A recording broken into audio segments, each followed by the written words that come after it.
What's up everybody, Ben the Blur here today, bringing you LEGO Transformers Hydroblast.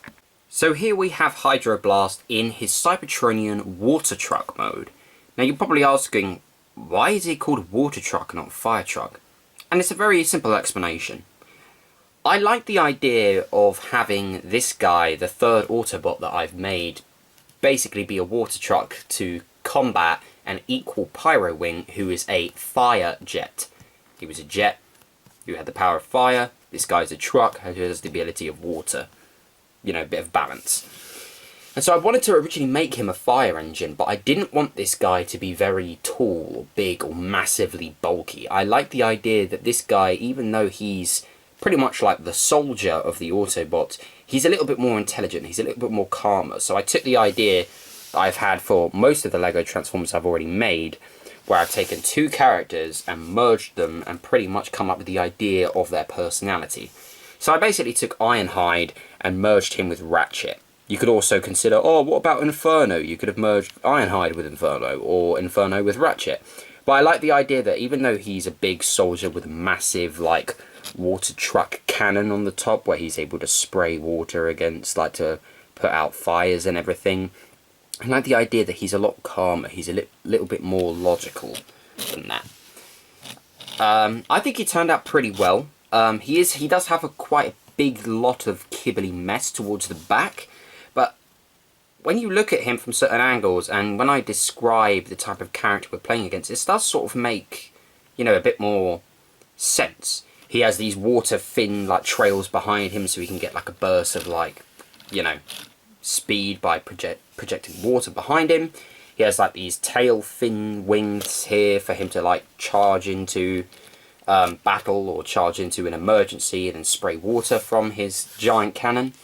He rolls, which is actually very very cool. None of the other Transformers actually have rolling wheels, and that's something that I really wanted to do, is switch up. I've given him 4 of these 1x2 plates that have the actual spinning wheels on, so he does actually properly roll, as you can tell.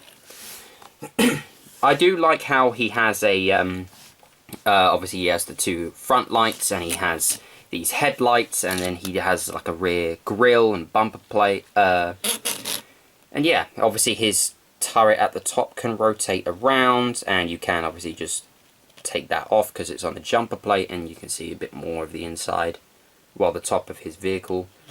I like the idea that he has a windshield and he has these sirens here. I wanted to use as much different colours of blue, so I tried to mix and match as much as I could. I've got this dark navy blue here, I've got the translucent light blue studs here, and the water pieces. I've got the basic blue colour scheme, and I also have a little bit of like teal or turquoise here as well, which I quite like. But yeah, I think he turned out pretty well. Let's just go ahead and reattach his gun on top. For a quick size comparison, here he is with a minifigure, so obviously this isn't to scale. But yeah, I don't think there's really that much else to say about him, so let's just go ahead and get straight into his transformation. Now, transforming Hydroblast can be a little bit fiddly, but we're just going to try and get it over and done with, because he has a very simple transformation, but there's these joints here can be quite weak. So first things first, what we're going to do is we're just going to take off his little cannon, set it off to the side, and then we might as well go ahead and disconnect these water trail pieces. It's just a simple 1x1 stud with these little bars on top that they give to figures. Just set those off to the side. Now what we're going to do is we're going to come here, and these sections we're going to bring upwards just like that, and they're connected to a light grey jumper plate. So what we want to do is we want to bring them down, but oh no, look, this wheel is in the way. So what we're going to do is this whole assembly here is going to come upwards on a clip, just like that. And as you can see, he's probably starting to fall apart now. So we've got to be extremely careful that we don't break anything. So bring them up, and then this top roof piece comes out, and then this whole assembly will swing down, and then there's a jumper plate here which will make this assembly rotate. Now that it's like this, we're going to take one of these segments and rotate it around just like this to get these panels off and out to the side. And then just going to rotate this to the other side and do the exact same, just to get these out of the way. Now what we're going to do is, this was originally like this in vehicle mode, so we're just going to rotate this around like this for now, and we might as well leave it there. Now we're going to take these segments here, let me just zoom out a sec so you can see a bit more clearer. We're going to take these segments here, swing it out, and then we're going to rotate these around and bring these up just like that. Now what we're going to do is these headlight bricks will rotate, these will bend and swing down and position them however we want. So for now we'll do that and do the exact same on the other side.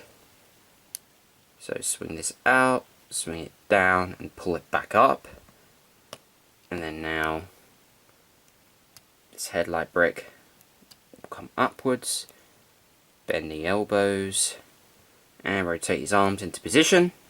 So now these bits are on the outside. Might as well go ahead and flip up his head, which you can see is just one studded green eye. I wanted to make that blue, but then I thought, well, I already have so much blue on him, might as well make it a different colour. And I had one of these green studs just sitting around, so I thought, oh, it'd be cool if he looked like that with a green eye. Now we're going to bring this section up so that these wheel assemblies sort of sit on his back like a backpack, just like so. And then now these jumper plates here are going to come down so we can stretch out his legs just like so. And now everything is trying to fall apart whenever I make a YouTube video, which is really annoying. Just like so. Now we're going to take the hood of the vehicle, bring it down and twist it around on this 2x2 navy jumper plate and sit him down, position him how we want, and then this last piece just comes around and sits in the groove of these grill pieces just like that. And there is Hydroblast in his robot mode. Now his robot mode is very strange. I think I'm probably at some point going to remodel this guy because he has a very big, flat, bulky body, but he has very flimsy legs. And I do also think it's just the way that he was built. I kind of rushed him and then sort of started to like him, but he has a lot of weak joints in his legs especially, and he has a very big, bulky frame. We can just take his gun, which did plug onto this jumper plate back here, and we're just going to peg it into one of his arms, like that. So at least he has that. Obviously, if you flip him around, you can see his big, huge, bulky backpack. But I like to think that because he's a water truck, so he can store water, this whole assembly on his back is where he keeps all the water. And he can, like, absorb moisture in the air with all of these translucent light blue studs all over him, so he can absorb moisture in the air and then use it in his gun. There's obviously these two water trail pieces, which I just sort of threw together just for fun, which you can obviously just re-plug back into his hands.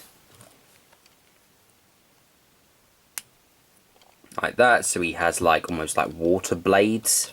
Oh, there's his arms.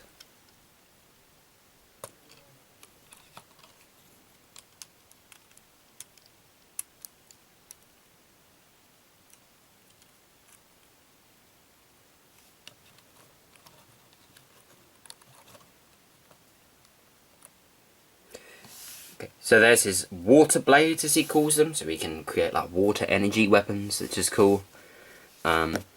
Articulation, his head can move backwards slightly and can rotate. His shoulders go up and down, in and out. Sort of got an in and out rotation up here at the shoulder. He can bend his elbows. He's got swivel at the waist. His legs can go forward and backward, bend at the knee and bend at the foot. Yeah, the more I look at him, the less I like him, which is why I think at some point I'm probably going to remodel this guy, or just completely scrap him and rebuild someone else. But, you know, for a water truck, like, I wanted to make a fire truck and then changed my mind at the last second because I didn't want him to be too, you know, huge and overpowering. And I sort of like that concept, that he's a soldier, but he's a bit more intelligent. Like, he's more like Ratchet than Ironhide, so which is why he has very thin, slim, you know, limbs, and then also has a huge bulking backpack. Now, obviously, Hydroblast's power, like all the others, is the fact that he has what he calls his Hydro Cannon. So this bit that you saw at the beginning of the video, we can literally just plug straight back into there, and it basically creates his giant Hydro Cannon, in which he's able to use it to blast a huge amount of water that can, well, you know, water things, I guess. You know, he could be a farmer for all you know. Now, for another quick size comparison, here he is next to his rival Pyro Wing. And as you can see, Pyro Wing is a hell of a lot taller than he is. Here he is with his other Autobot friends. You've got Talos Prime, and you've also got Flash Drive. So let me just reposition this camera. So I think these three do look kind of cool together. They've all got very, you know, different designs and color schemes and powers and abilities and whatnot. I think he looks better when he's amongst his Autobot allies. So, but yeah. But there he is with Talos Prime, there he is with Flash Drive, and of course, he has his rival, Pyro Wing, who towers over him quite a bit. He's only just a little bit taller than Flash Drive. And for another very quick size comparison, here he is standing next to a minifigure. So yeah. Anyway, I think that's probably going to about just do it. So, there he is in his robot mode. So thank you guys so much for watching. If you want to see more, please leave a like, leave a comment if you have any other suggestions for me to make. Subscribe if you want to see more, and I'll see you next time. So peace out.